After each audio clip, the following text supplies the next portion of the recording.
નમસ્કાર. પોરબંદરના સ્થાનિક સ્વરાજ્યની ચૂંટણીના જે રિઝલ્ટ છે આવી ગયા છે ને હવે ચર્ચા છે મેયર પદની. આપણી સાથે જયેશભાઈ જોશી, ખબર જગતના તંત્રી અને માલિક છે. શું કહેશો?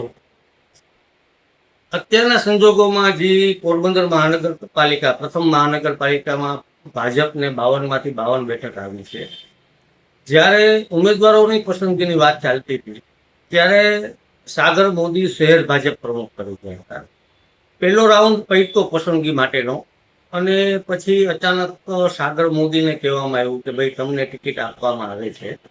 એટલે પસંદગીના જે બધા મહાનુભાવોની જે બેઠક હતી ભાજપના મુખ્ય નેતાઓની, એમાંથી સાગર મોદીને બાદ કરી દેવામાં આવ્યો અને એમને ટિકિટ ફાળવવામાં આવી. ત્યારથી જ એક અંદાજ પૂરેપૂરો લાગવામાં આવ્યો કે ભાઈ પ્રથમ મેયર તરીકે સાગર મોદીને જ મૂકે ભાજપ, એવું અત્યારે વાતાવરણ દેખાઈ રહ્યું છે.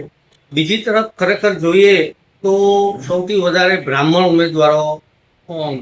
વસ્તી વધારે પોરબંદરમાં છે, અને બ્રાહ્મણ ઉમેદવાર પણ જીતીને આવ્યા છે. તે પણ સાગરની હરીફ તરીકે માની શકાય છે. ભાજપની નીતિને ક્યારેય કોઈ 100% પાછી નથી શક્યું.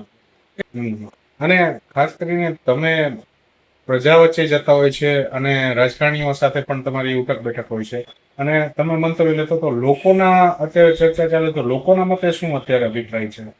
લોકોના મતે અત્યારે લોકો જે ચર્ચા કરે છે એમાં એક તરફ લોહાણા સમાજનું પણ અહીંયા વર્ચસ્વ છે, મહત્વ છે, એટલે સાગર મોદીનું પણ નામ સંભળાય છે.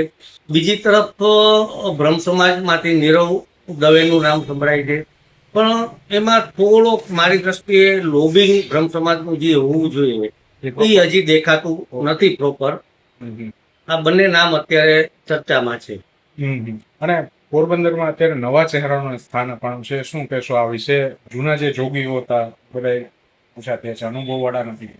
હા, એ એક રીતે ભાજપે પોતાની નીતિ સારી રાખી છે કે જૂના જોગીઓને સાઈડમાં રાખી અને નવા ચહેરાઓને સ્થાન આપ્યું છે. એટલે સ્ટેન્ડિંગ છે, ડેપ્યુટી મેયર છે, એમાં પણ બીજા નવા ચહેરાઓને સ્થાન મળશે છે. અને બાકી અનુભવની વાત છે તો ખરેખર અર્જુનભાઈ છે, બાપભાઈ છે, સાંસદ કેબિનેટ મંત્રી મનસુખભાઈ માંડવિયા છે. આ લોકો અનુભવના માસ્ટર છે, અને એ લોકોની ગાઈડલાઈન મુજબ નવી ટીમ પોતાનું કામ બતાવી શકશે. હા, તો પડદા પાછળ રહીને ઘણા બધાના અનુભવનો જે માર્ગદર્શન છે તે નવા યુવા ચહેરાઓ છે તેમને મળશે, અને પોરબંદરનું જે વિકાસ છે તેમની જે ગાડી છે તે આગળ વધારશે, તેવું અત્યારે જયેશભાઈ જોશીનું કહેવું છે. આભાર જયેશભાઈ આપનો, અને થેન્ક યુ. દર્શક મિત્રો, તમે પણ નીચે કોમેન્ટ કરી શકો છો તમારા મતે કોણ બનશે મેયર. Thank you.